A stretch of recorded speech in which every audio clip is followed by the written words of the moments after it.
Hello friends, welcome. நம்ம இன்றைக்கி பன்னீர் finger எப்படி செய்கிறதுன்னு பார்க்கலாம்.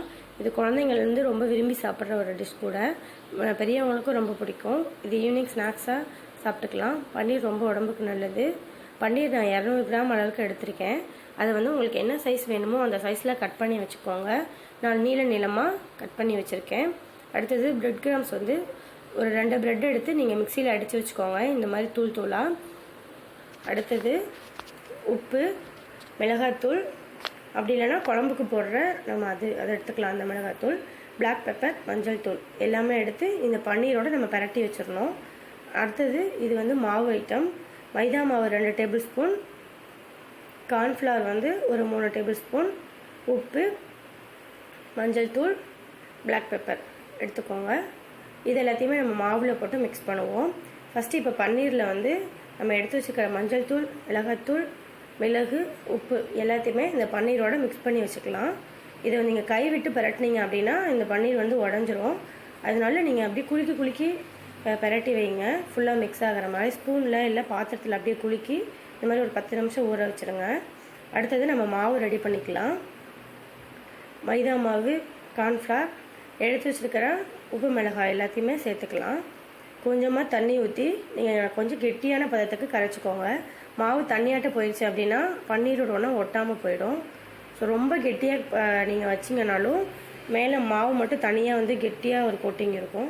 ஸோ லைட்டாக வந்து ஓரளவுக்கு மாவு கெட்டியாகவும் இல்லாமல் தண்ணியாகவும் இல்லாமல் மீடியம் பதத்துக்கு பன்னீரோட ஒட்டி இருக்கணும். நீங்கள் வந்து நான் வந்து ஃபுல்லாக பன்னீரை வந்து இதில் போட்டு மிக்ஸ் பண்ணி வச்சுருக்கேன் மாவில். நீங்கள் பன்னீர் உடஞ்சிரும் அப்படின்னு நினைக்கிறவங்க தனித்தனியாக வேணும்னா மாவை மட்டும் தனியாக மிக்ஸ் பண்ணி வச்சுட்டு பன்னீரை மாவில் டிப் பண்ணி அதுக்கப்புறம் பிரெட் கிராம்ஸில் போட்டு நீங்கள் எண்ணெயில் பொரிச்சிக்கலாம். உங்கள் ஆப்ஷன் தான். மாவு வந்து அது அந்த மாதிரி செய்யும்போது எக்ஸ்ட்ரா இருக்கும். இதுனா ஃபுல்லாக அதுலேயே வந்து ஊற வச்சு நம்ம எடுத்துக்கலாம். உங்களுக்கு என்ன விருப்பமோ நீங்கள் அது மாதிரி செஞ்சுக்கோங்க. இப்போ நம்ம ஒவ்வொரு பன்னீராக எடுத்து இந்த மாதிரி பிரெட் கிராம்ஸில் போட்டு நல்லா பரட்டிக்கோங்க.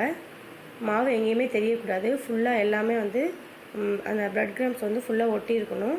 அது மாதிரி பரட்டி வச்சுருங்க. இதுதான் வந்து இந்த இதுக்கே வந்து ரொம்ப டேஸ்ட்டு கொடுக்கும். குழந்தைங்களாம் ரொம்ப விரும்பி சாப்பிடுவாங்க. ப்ரெட்டுமே வந்து நீங்கள் வீட் ப்ரெட் வாங்கிக்கோங்க, அது நல்லது. இந்த மாதிரி ஃபுல்லாக நல்லா பரட்டி வச்சுக்கோங்க. ஸ்பூன் வச்சு எடுத்து போட்டும் நீங்கள் செஞ்சுக்கலாம். இல்லை கையில் உடையாமையும் இந்த மாதிரி எல்லா ஐத்தையுமே எடுத்து ஒவ்வொன்றா பரட்டி தனித்தனியாக எடுத்து வச்சுக்கோங்க.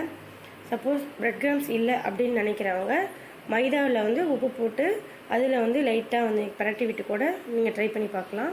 ஆனால் ப்ரெட் கிராம்ஸ் போட்டால் தான் ரொம்ப நல்லாயிருக்கும். இப்போ எண்ணெய் சூடேறிடுச்சு. இதில் நம்ம எடுத்து வச்சுருக்கிற ஒவ்வொரு ப்ரெட்டாக வந்து நம்ம போட்டுக்கலாம்.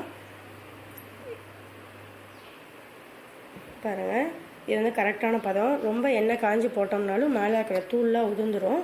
நீங்கள் வந்து லைட்டாக பரட்டின பிறகு அந்த கையில் வச்சு நீங்கள் லைட்டாக அமுத்தி விட்டு அதுக்கப்புறம் போடுங்க. அப்படி இல்லைன்னா மேலே இருக்கிற ப்ரெட் வந்து தூள் வந்து சிலது எண்ணெயில் பிரிஞ்சு வரும்.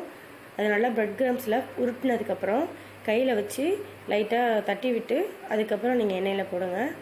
ரொம்பவே நல்லாயிருக்கும். கிறிஸ்பியாக மொறுன்னு ரொம்ப சூப்பராக இருக்கும். இது வந்து நம்ம டொமேட்டோ சாஸ் இல்லை மயோனிஸ் இந்த மாதிரி சாஸில் யூஸ் பண்ணி சாப்பிட்டோம் அப்படின்னா ரொம்ப டேஸ்டியாக இருக்கும். இது கோல்டன் ப்ரௌனாக ஆன பிறகு எடுத்துடலாம். பாருங்கள், ரொம்ப சூப்பராக வந்துருச்சு. வேகமாக வச்சும் எடுத்துடக்கூடாது. மீடியம் ஃப்ளேமில் வச்சு இந்த மாதிரி கோல்டன் ப்ரௌன் ஆகிற வரைக்கும் வச்சு எடுங்க. ரொம்ப மொறுன்னு சூப்பரான ஈவினிங் ஸ்நாக்ஸ் ரெடி ஆகிடுச்சு.